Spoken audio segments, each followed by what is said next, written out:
ایک تحریک چل رہی ہے وہ اسرائیل اور امریکہ کی مصنوعات کا بائیکاٹ کرنے، یہ بھی کچھ غیرت مند مسلمان ایسی تحریک چلا رہے ہیں اور سنا ہے کہ اس کا کچھ اثر بھی ہو رہا ہے۔ اس میں ایک بات مجھ سے بار بار پوچھی جاتی ہے، وہ یہ ہے کہ یہاں پر جو فرینچائز ہیں جیسے میک ڈونلڈ ہے یا KFC ہے یا اس قسم کے جو کمپنیاں ہیں جن کے کھانے جن کی غذائیں وغیرہ بکتی ہیں، اس کے جو مالک ہیں وہ مسلمان ہیں، پاکستانی ہیں۔ البتہ چونکہ فرنچائز کا انہوں نے معاہدہ کر رکھا ہے، لہذا 5% یا 10% آمدنی کا حصہ وہ ان کمپنیوں کو جاتا ہے۔ تو اگر ان کا بائیکاٹ کیا جائے گا تو خود ان مسلمانوں کو نقصان پہنچے گا جو کہ فرنچائز لیے بیٹھے ہیں۔ تو میں اس کے جواب میں ایک بات عرض کرتا ہوں، وہ یہ کہ یہ مسئلہ فتوے کا نہیں ہے، یہ ایمانی غیرت کا مسئلہ ہے، غیرت ایمانی کا مسئلہ ہے۔ کسی مسلمان، کسی غیرت مند مسلمان کو یہ گوارا نہیں ہونا چاہیے کہ اس کی آمدنی کا 1 پیسہ بھی کسی ایسے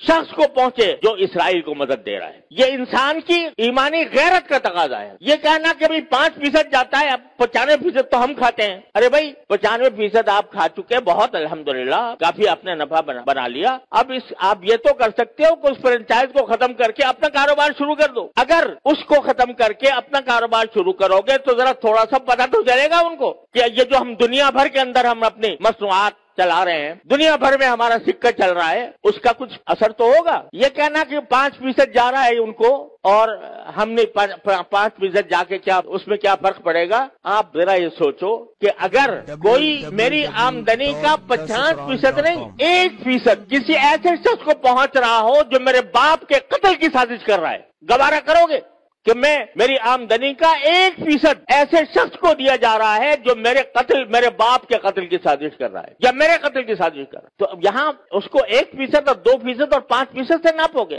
لوگ فتوے کی بات کرتے ہیں، یہ فتوے کا مسئلہ نہیں ہے، یہ ایک غیرت ایمانی کا مسئلہ ہے، اور اس غیرت ایمانی کے تحت یہ میں سمجھتا ہوں کہ کسی غیرت مند مسلمان کو اس کا اقدام نہیں کرنا چاہیے۔ لہذا یہ بھی اس کوشش کا ایک حصہ ہے۔ اور اس وقت یوں سمجھو کہ میں تو یہ سمجھتا ہوں کہ ایک لحاظ سے پوری امت مسلمہ حالت جنگ میں ہے، پوری امت مسلمہ حالت جنگ میں ہے، کیونکہ یہ حملہ صرف فلسطینیوں پر نہیں ہو رہا، معال کار اس کا اثر پورے عالم اسلام پر پڑنے والا ہے۔ لہذا حالت جنگ میں ہے۔ جب اس حالت جنگ میں ہے تو جو لوگ عالم اسلام کے خلاف یہ سازش کر رہے ہیں ان کو کسی طرح بھی نفع پہنچانا، چاہے وہ 1 پیسے کا ہو، یہ ایک مسلمان کی غیرت کو اسے گوارا نہیں کرنا چاہیے۔ لہذا میں اس بات کی حمایت کرتا ہوں کہ ایسی چیزوں کا بائیکاٹ کیا جائے جس کا فائدہ ان طاقتوں کو پہنچ رہا ہے۔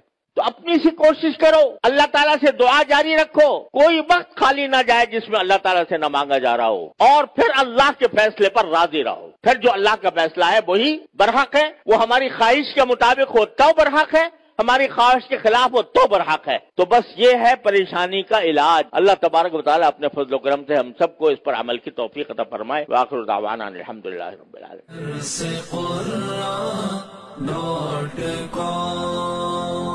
www.darsequran.com